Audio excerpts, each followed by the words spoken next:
The document arrived on Ambassador Kale Sorvith's desk at 300 station time, which should have been his first warning.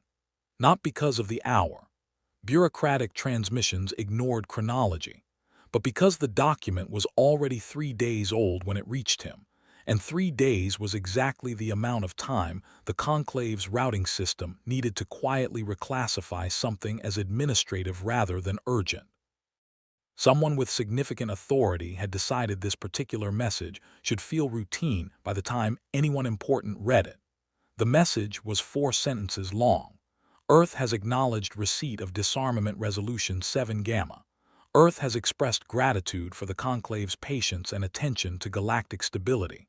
Earth will comply fully and immediately. Earth requests that the Conclave's inspection team arrive no earlier than 30 days from the date of this transmission. Sorvith read it twice. Then he read it a third time slowly, the way you read something that keeps meaning the same thing despite your certainty that it must mean something else. Earth was complying. Immediately. Fully. He sat in the blue-gray dark of his quarters for a long moment, listening to the pressure hum of the station's atmosphere exchangers. Then he reached for his secondary terminal and pulled up the file he'd spent 19 months building, the intelligence summary on human military psychology, culture, negotiation history, and behavioral response to perceived existential pressure. He found the section he was looking for in under a minute. Humans do not comply immediately with existential demands. The pattern across 11 documented contact scenarios and 4 internal military conflicts spanning 2 centuries is consistent. When humans perceive a threat as existential to their sovereignty or identity, they delay, obfuscate, negotiate, and ultimately resist. Immediate and total compliance in such scenarios has not been observed. It should be treated as a significant behavioral anomaly if encountered. Sorvith closed the file. He did not go back to sleep. The conclave of aligned species had spent 22 months constructing Resolution 7 Gamma, and they had done it carefully, methodically, and with what Sorvith privately believed was an almost touching confidence in their own logic. The argument was simple. Humanity was dangerous. Not because humans were aggressive by galactic standards. They weren't, particularly, compared to the Vreth Collective or the territorial expansionism of the Shoal mind in the outer systems. Humans were dangerous because their weapons philosophy was fundamentally irrational. Every other species in the conclave built weapons to win specific conflicts. Humans built weapons to prevent conflicts that hadn't happened yet, and the scale of deterrence they considered necessary was, by any reasonable metric, insane.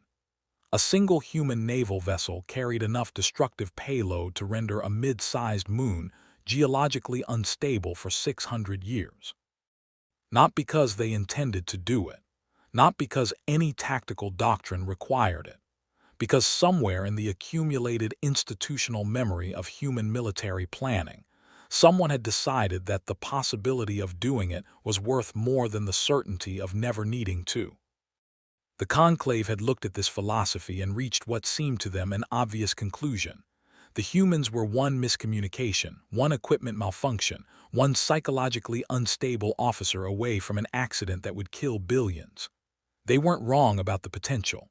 What they were wrong about, what Sorvith was beginning to understand they were catastrophically wrong about, was what the weapons meant. To the conclave, weapons were tools, quantifiable, deployable, removable. He pulled up the inspection team's preliminary manifest as the station's artificial dawn began cycling through the observation ports, turning the black of space a deep and unconvincing amber. The team was already assembled. 47 specialists, including 3 xenopsychologists who had published extensively on human behavioral modeling.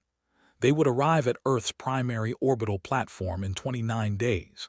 They were, Sorvith thought, entirely unprepared for whatever was waiting for them. He just didn't know yet what that was. His first call of the morning was to Dr. Myrna Vasht, who was the closest thing the conclave's diplomatic corps had to a genuine expert on humanity, and who had made a career out of telling powerful people things they didn't want to hear. "You've seen the response," he said without greeting. 3 days ago, she said. Her image on the terminal showed her at her own desk, already dressed, a cup of something steaming at her elbow. She looked like she hadn't slept either. I've been waiting to see if anyone else was going to notice what it means. Walk me through your read. My read is that Earth didn't just accept the resolution. She paused, and the pause itself carried weight. They were prepared for it. The response was too clean, too immediate, too carefully worded. This wasn't a government in crisis mode scrambling to respond to pressure. This was a government that had a drawer somewhere with that exact response already written, waiting for us to make exactly this move.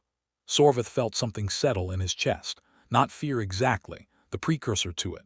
You think they anticipated 7 Gamma. I think they anticipated something like 7 Gamma for years. I think the 30-day request isn't a buffer to prepare for disarmament. She looked at him steadily through the terminal. I think it's a buffer to prepare for our arrival. Those aren't the same thing. No, she said, they're very much not. He looked at the message again. 4 sentences. Earth will comply fully and immediately. What aren't we seeing? That, she said, is the question I'm genuinely frightened to answer. The inspection team arrived at Earth Orbital Platform 7 on the 29th day at 1400 hours local station time, which was exactly when the human government had requested. And this, too, was a small and unsettling detail that Sorvith filed away without knowing quite what to do with. He had requested to be part of the team personally. The request had been approved with unusual speed. The platform was vast and human in a way that Sorvith had read about but not quite internalized. Everything slightly oversized, slightly louder than necessary, built with a kind of structural redundancy that other species found philosophically excessive. Every critical system had 3 backups. The corridors were wide enough to function as emergency evacuation routes even when fully staffed. There were emergency sealing mechanisms on every 4th panel of every corridor, placed at intervals precisely calculated. He knew this because he'd read the engineering documentation to ensure that no point on the platform was more than 12 seconds from a pressure seal. Humans built everything as though they expected it to fail. The lead human representative waiting for them at the docking terminal was a woman named Director Amara Osa. She was 43 years old, according to her biographical file. She had spent 11 years managing Earth's strategic deterrence infrastructure before her appointment to what the humans called the Office of Galactic Compliance, a department, Sorvith noted, that had not existed 8 months ago. She smiled at them. The smile reached her eyes. This was, he had learned, genuinely difficult for humans to manufacture under stress, which meant either she was a skilled enough deceiver to fake the reflex, or she was actually not under stress. He wasn't sure which interpretation was more concerning. Ambassador Sorvith, she said, extending her hand in the human contact greeting. Welcome to Earth space. We've been looking forward to this. Looking forward to it. He filed that too. He shook her hand because he had read enough about human social dynamics to understand that refusing the gesture would register as a calculated insult, and he wasn't ready to signal that he'd noticed something wrong.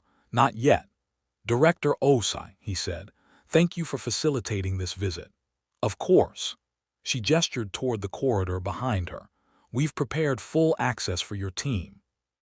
Every facility you've listed in the inspection parameters, plus several we thought you might want to see that weren't on the original list. He caught Vasht's eyes briefly. Facilities we didn't ask for. That's very thorough, he said. We want this process to go smoothly, she said, and there was something in her voice when she said it, not dishonesty exactly, but a kind of precision in the phrasing that he could not immediately decode. We want this process, not we want to comply. Not we want to satisfy the conclave.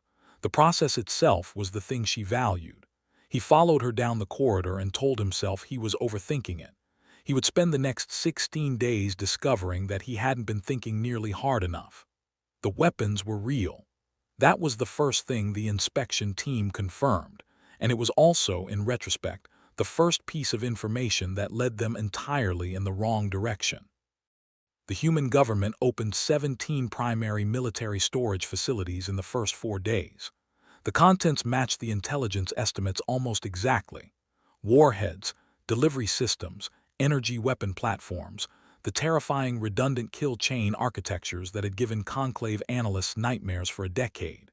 It was all there, all real, all, the humans assured them with cheerful cooperation, available for decommissioning on whatever schedule the Conclave found acceptable. The team's xenopsychologist specialist, a quiet, thorough academic named Lan Dorvith, sent Sorvith a note on day 5 that read simply, "Humans cooperating perfectly. Recommend elevated concern." Sorvith agreed. He sent back, "Observed anything specific?" The response took 2 hours. "The humans are explaining everything we ask about. They are not explaining anything we don't ask about. This is not the same as transparency." That night he found Director Osa in the platform's observation lounge, a room clearly designed for the psychological comfort of beings who found open space calming, which meant it had been designed by humans for aliens. Another small detail. She was sitting with a cup of coffee, looking at Earth rotating below them, and she looked genuinely peaceful. "You're bothered by how well this is going," she said before he'd spoken. He sat down across from her. "Should I be?" She seemed to consider the question seriously. "Honestly, I'd be bothered too if I were you." She looked at him with an expression he couldn't immediately classify, "but not for the reasons you think." "Tell me what I think." "You think we have a hidden weapons cache, or a redundant production facility, or some diplomatic trick where we comply with the letter of the resolution while violating its spirit." She set down her cup. "Classic deterrent state behavior under disarmament pressure. Your intelligence models almost certainly flagged all of those possibilities." "They did. None of them are what's happening." "Then what is?" She was quiet for a moment. The Earth turned below them, impossibly patient. "Ambassador, can I ask you something? When the Conclave drafted Resolution 7 Gamma, what did you believe you were asking us to give up?" He answered honestly. "Your capacity for catastrophic violence." She nodded slowly, as though this confirmed something. "That's what I thought you thought." She picked up her cup again. "Get some sleep, Ambassador. The tour of Facility 12 is at 800. She left him there, and he sat looking at the Earth for a long time, turning over what she hadn't said. "That's what I thought you thought." As though the Conclave had misidentified the object of their concern entirely. Facility 12 was not on the original inspection list. It was also not a weapons facility. It was a campus spread across 47 square kilometers in what the humans call the high desert of the North American interior, and it consisted of dozens of interconnected structures, some underground, some above, all of them connected by both physical corridors and what appeared to be a sophisticated hardened communications network. The structures themselves were unremarkable. The people inside them were not. There were approximately 12,000 humans working at Facility 12. Sorvith's team was permitted to walk freely through almost all of it. They were shown laboratories, simulation environments, what the humans called scenario planning centers, and enormous rooms filled with what appeared to be historical archives, physical archives, actual paper documents in some cases, alongside every form of digital storage the humans had developed across 2 centuries. "What is this facility's purpose?" The team's lead analyst asked the human guide assigned to them. "Strategic continuity research," the guide said pleasantly. "Can you define that?" "Sure. We study what happens to a civilization after catastrophic disruption, what systems survive, what systems need to be rebuilt, what knowledge is most critical to preserve, how long recovery takes under different scenarios." She said all of this in the same tone one might use to explain an accounting department. Lan Dorvith stood very still beside Sorvith. After the guide had moved ahead to demonstrate a simulation interface, Dorvith said quietly in Sorvith's ear, "There are 47 facilities like this one. I found the reference in a procurement document we were given access to on day 2. I didn't understand what I was looking at until now." Sorvith looked at him. 47, Dorvith said again. "Staffed, active, funded at levels comparable to their primary military research budget. After catastrophic disruption." "They're not planning to prevent a catastrophe," Sorvith said slowly. "No," Dorvith said, "I don't think they are." He called Vash that evening. She was on a different part of the platform, reviewing the decommissioning schedule with the technical team, and she looked tired and sharp simultaneously in the way that meant her mind was moving very fast. "I need you to look at something," he said, and sent her the procurement document Dwarvith had found. She was quiet for almost 4 minutes. He waited. "Amara," she said finally. "Sorry." Her name, Director Osai. Vash looked up from whatever she was reading. "I looked up her background properly today, not just the biographical summary. She didn't come from strategic deterrence infrastructure." A pause. "She came from continuity planning.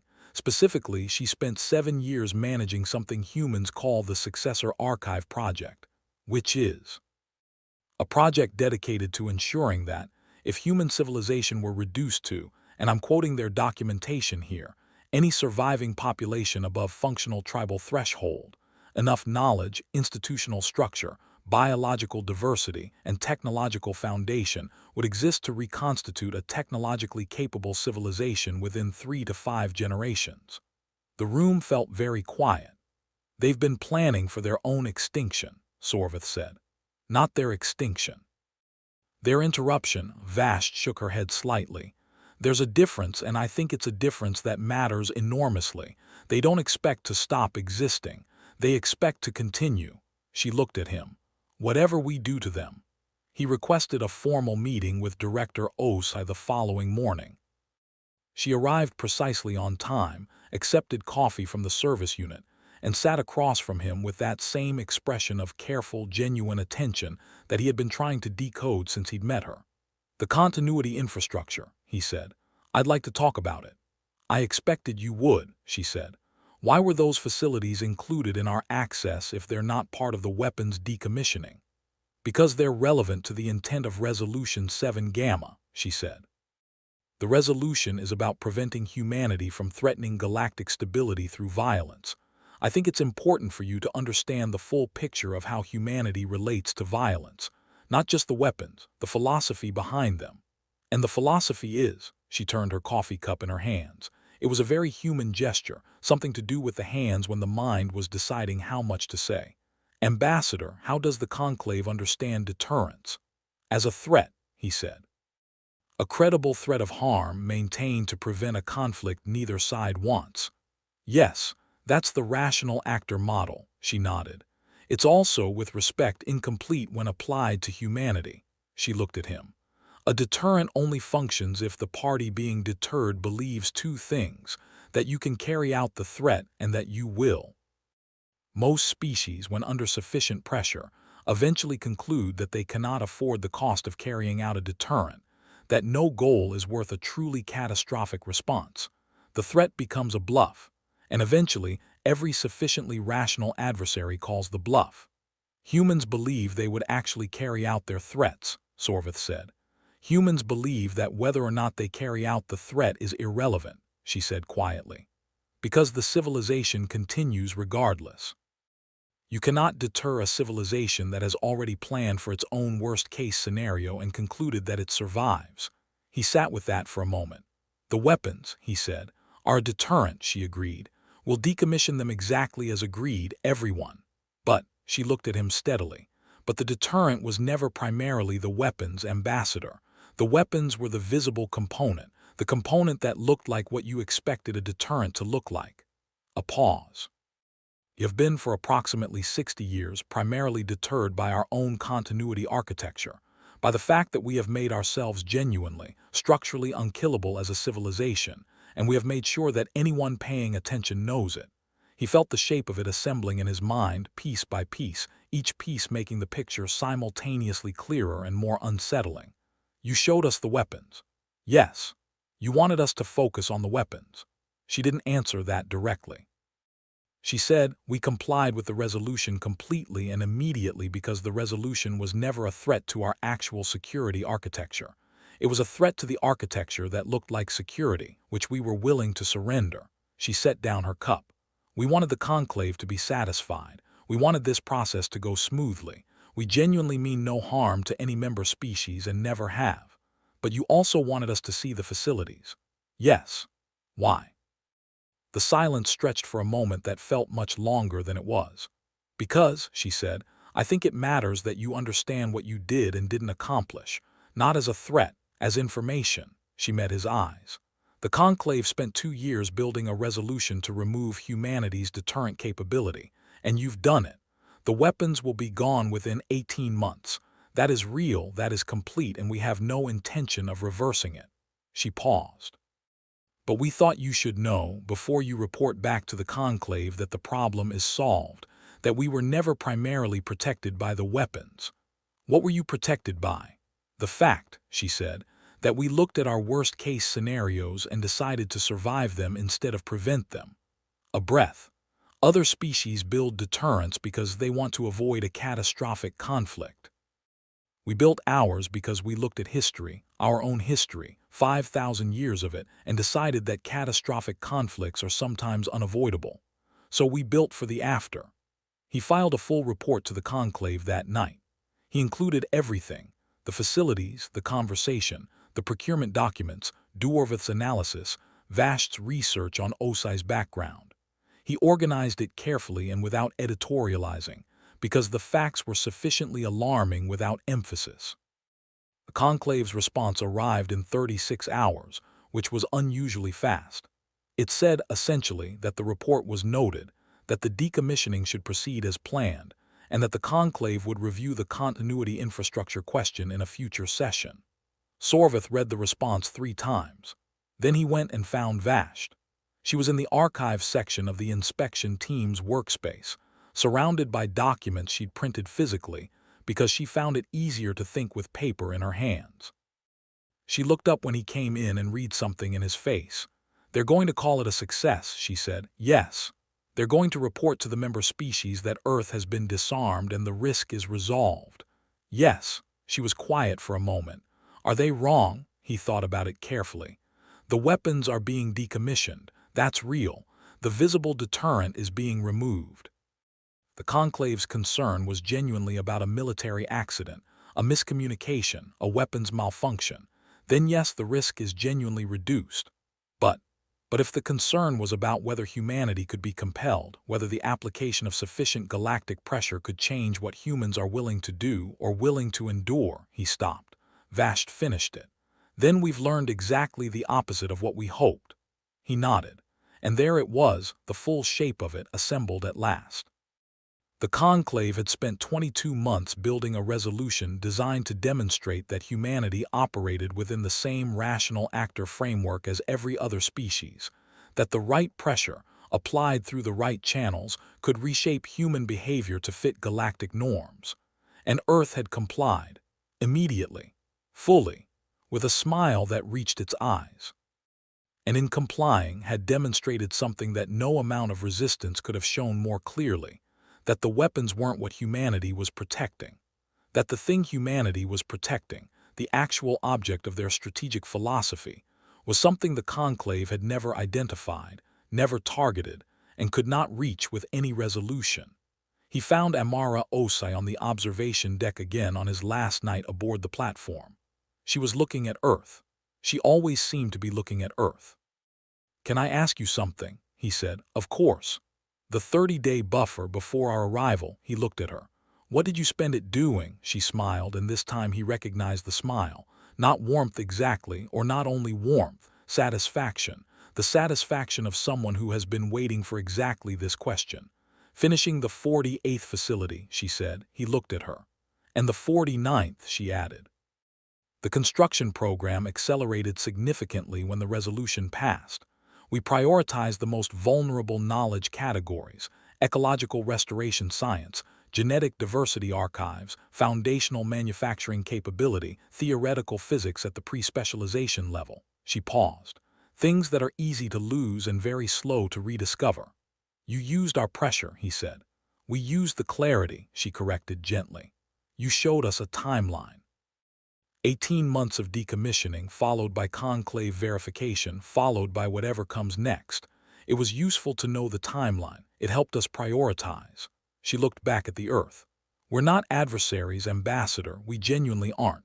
We want exactly what you want: a stable galaxy, minimal violent conflict, functional relationships between species. We are completely sincere about that. And yet we will also," she said simply, "be here after anything you can do to us. Not because we're stronger, we're not. Not because we're better, we're not that either. She was quiet for a moment, because a very long time ago we learned something that I think your species may not have had the particular misfortune of learning. Which is?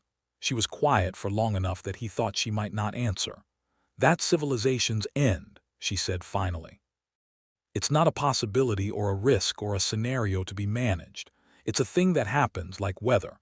Ours ended in pieces more than once, and we rebuilt, every time. And somewhere in the process of rebuilding, we stopped being afraid of the ending. She turned to look at him, and what he saw in her face was not arrogance, not aggression, not the cold calculation of a strategist who had outmaneuvered him. It was something much more difficult to respond to. It was patience. Absolute, unconditional geological patience. The patience of something that has already survived so many things that survival itself has become a baseline assumption rather than a goal. You're not afraid of us, he said. No. You're not afraid of the conclave. No. Is there anything, he started again. Is there anything you're afraid of? She looked back at Earth. Forgetting, she said. That's the only thing that actually concerns us, not defeat, not destruction, not loss, those we planned for. She pressed her fingers against the observation glass lightly, as though touching the planet below. We're afraid of forgetting who we were before we knew we could survive, of losing the part that still feels afraid, still grieves, still loves things that don't last. A pause. We build the archives for knowledge. We haven't quite figured out how to archive the rest. He stood beside her, looking at the small blue world turning patiently in the dark, and felt something shift in how he understood everything he'd seen over the past 16 days. Not the facilities, not the weapons or the decommissioning schedules or the carefully worded 4-sentence response that had started everything. The thing he'd been trying to decode since the beginning. The Conclave had looked at humanity and seen a threat to be managed. They had looked at the Conclave and seen a timeline to plan around. And somewhere in that gap, between being seen as a problem and seeing themselves as a continuity, was the thing that no resolution could touch, that no inspection could quantify, that no diplomatic pressure could reshape. His final report to the Conclave was longer than usual. He included all the technical data, the decommissioning progress, the verified facility access, the compliance metrics that would, by every quantifiable measure, allow the Conclave to report that Resolution 7 Gamma had achieved its stated objectives. He also included a section that he suspected would be reclassified as administrative before it reached anyone important, but which he wrote anyway, because he had spent 19 months building a file on human behavioral psychology, and he owed it whatever honesty he still had. The section was short. The Conclave's stated objective in Resolution 7 Gamma was to reduce the risk posed by human military capability. This objective has been achieved. The weapons are being decommissioned on schedule. Earth is in full compliance. I recommend the Conclave consider, however, whether the correct question was asked. We asked whether humanity's weapons could be removed. We did not ask whether humanity's weapons were ever the primary source of the risk we were concerned about. Having spent 16 days as a guest of the human government and its director of galactic compliance, I believe the honest answer is that they were not. The weapons were a signal, a visible, quantifiable, inspectable signal that pointed toward a philosophy of deterrence, but they were not the deterrence itself. The deterrence is the architecture of continuity. The 60 years of quietly, methodically, exhaustively planning for their own worst-case scenarios. The 49 facilities. The physical archives, the seed banks, the genetic repositories, the foundational knowledge libraries, the successor education programs, the hardened communication networks designed to function after every primary system has failed. We did not target this. We could not have targeted this. It is not a military program. It is not a weapons program. It contains nothing that any inspection regime could classify as a threat. It is simply a civilization that looked at the possibility of catastrophe and said, "We will still be here." I do not know what the appropriate policy response to this is. I am not certain there is one. What I know is this: we achieved our stated goal, and we learned in achieving it that our stated goal was not the thing we actually needed to understand. The galaxy spent 2 years trying to disarm humanity. Humanity cooperated completely. And in cooperating demonstrated quietly, patiently, without a single raised voice or weapon, that they were never armed in the way we feared. They were armed in a way we don't have a word for yet. I recommend we find one before we need it. He was halfway back to Conclave space when a final message arrived from Director Osai. No official header, no classification, just a short personal note. Ambassador Sorvith, thank you for the visit. Your team was professional and thorough, and we hope the decommissioning process continues smoothly. I wanted to share one thing, in the interest of the transparency you deserve, even when I wasn't always in a position to provide it fully. The 49th facility contains, among other things, a xenolinguistics archive. Every language the Conclave has shared with us, in its complete documented form, along with every translation framework, cultural context file, and historical record we've been given access to. It also contains the beginnings of a reconstruction program, a framework for rebuilding functional diplomatic relationships from scratch, beginning with first contact protocols, in the event that a future human civilization encounters a Conclave member species without any prior relationship history. We archive the weapons treaties, too, and the weapons, not the physical weapons, the technical knowledge, how to build them, not because we intend to, but because we learned a very long time ago that knowledge you choose not to use is different from knowledge you've lost. We archive everything, Ambassador. The things we're proud of and the things we aren't. The capacity for peace and the capacity for catastrophic violence, side by side in the same catalogs, because we've discovered that you can't really preserve one without being honest about the other. I hope that context is useful. Ao he read the message once, sat with it, read it again. The weapons knowledge.